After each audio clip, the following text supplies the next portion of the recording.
Tu as vécu le programme, tu as décidé de te choisir, dans le fond, parce que c'est une croissance personnelle, l'executive MBA, de te choisir et d'aller à la rencontre d'inconnus qui sont devenus des alliés, qui sont devenus des amis.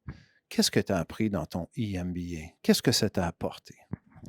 Ce que vraiment ça m'a apporté, c'est enfin, j'assume l'entière responsabilité de mes choix. Parce que je peux dire, pendant ces 2 dernières années, j'étais l'une des actrices les plus impliquées dans la gestion de la pandémie, de par mon rôle au niveau de la profession. Infirmière de profession, gestionnaire de CHSLD dans le réseau public au Québec en pleine pandémie. On fait la une des journaux, pas pour les bonnes raisons. Et là, je suis la seule à pouvoir embarquer dans un programme avec une telle envergure.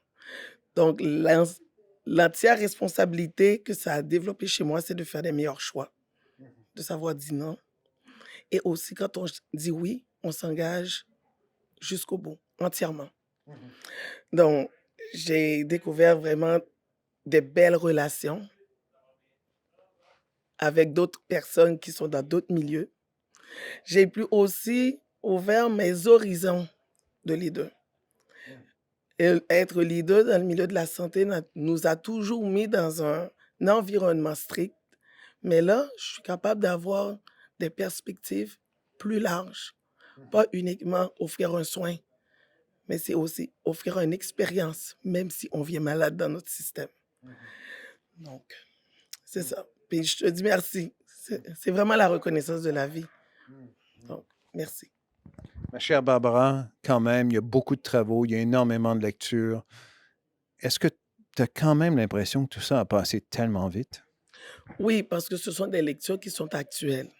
Ce ne sont pas des lectures là, qu'on n'arrive pas à trouver un point d'ancrage, ne serait-ce que dans notre réseau, dans notre milieu de travail, mais aussi là, dans le milieu de travail, là, vraiment des gens qui partagent le parcours avec nous.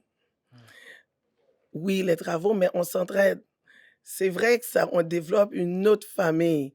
Donc, entre nous, on se challenge, on se supporte, hein, on s'encourage et aussi on discute là, pour vraiment vulgariser ce que ces grandes études-là, ces grandes lectures-là veulent nous informer, veulent nous instruire.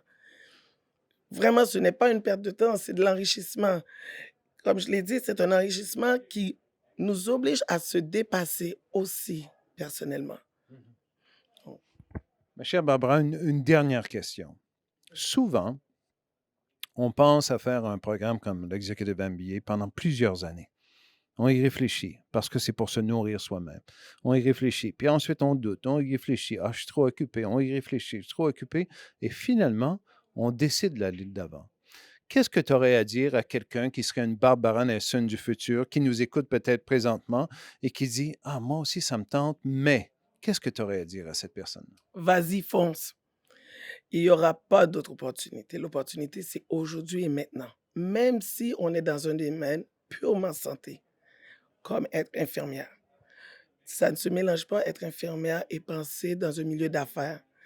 Non, c'est pas une question d'argent, c'est pas une question de faire un profit, c'est une question comment améliorer vraiment la vie des autres.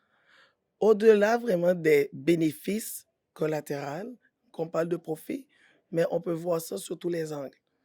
Même s'il y a un facteur monétaire, mais vas-y, fonce. Se donner, c'est aussi accepter de se développer. Donc, Accepter de grandir. oui, Hmm. Merci beaucoup, Barbara. merci, Michel.